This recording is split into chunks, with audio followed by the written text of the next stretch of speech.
বন্ধুরা, আজকে হচ্ছে আমার বরের হ্যাপি বার্থডে। বিয়ের পর এটা দ্বিতীয় হ্যাপি বার্থডে ওর। তো কিছু করছি না এবছর। আগের বছর মা তো খুব অসুস্থ ছিল, আসতে পারেনি, বাবা আর ভাই এসেছিলো।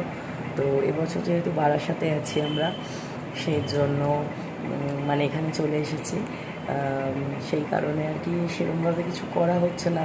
আসলে ঘরটা চেঞ্জ হয়েছে, একটু অনেক খরচাপাতিও হয়েছে, সব মিলিয়ে একটু ওর জন্য একটু আয়োজন করছি। কিছুই না, লোটে মাছ ছিল ফ্রিজে, সেই লোটে মাছগুলো ঝুড়ো করব। ঝাল ঝাল ও খুব ভালোবাসে। আর একটুখানি করছি হচ্ছে সেটা চিকেন এনে দিয়েছে, তো চিকেন রান্না করছি। মুসুর ডালের বড়া ওর খুব ভালো লাগে, আর গোল গোল আলু ভাজা আর মুগ ডাল, এই করছি সিম্পল ডিশ। আর আসলে ও একটা মিটিংয়ে গেছে আজকে, খুব ইমার্জেন্সি কাজ আছে, সকাল সকাল বেরিয়ে গেছে। তো দুপুরবেলার মধ্যে আশা করে চলে আসবে। সব আমি রান্না বান্না করে নেবো, স্নান করে পুজো করে চুলটা শুকিয়ে নিলাম। এবার আমি এখন শাশুড়ি মা সব কাটাকাটি করলো, এখন সব রান্নার দিকে যাব, রান্না বান্না করব। তারপর বিকালে মায়ের বাড়িতে যাব, মানে আমার বাড়িতে, ওই বাড়িতে একটু ঘুরে আসবো, বা আমার সাথে দেখা করে আসবো, আর ওদের জন্য একটু চিকেন নিয়ে যাবো, এই আর কি।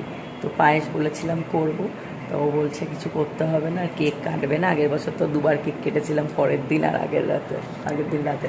ও বললো থাক, দরকার নেই। আমি বললাম আচ্ছা ঠিক আছে, দেখি মা যদি একটু পায়েস করে তাহলে ওকে দেবে, এটাই আর কি। এই যাই, সব রান্না বান্না শুরু করে দেবে।